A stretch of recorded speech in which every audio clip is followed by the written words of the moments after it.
8, 7, 6, 5, 4, 3, 2, 1.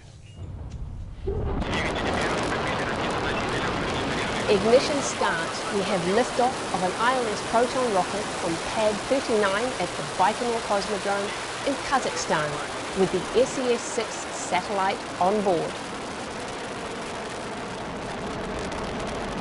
It can be a little difficult to see, but at about 10 seconds after liftoff, the rocket does a roll maneuver and will soon experience maximum dynamic pressure, which is the maximum aerodynamic load on the vehicle.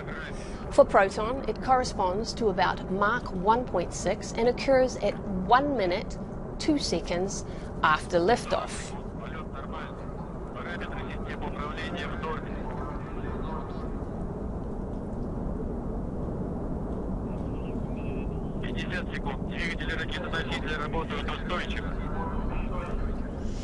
Everything seems to be proceeding nominally as the vehicle heads across the Cosmodrome vertically in the northeasterly direction with a flight launch azimuth of approximately 61.3 degrees.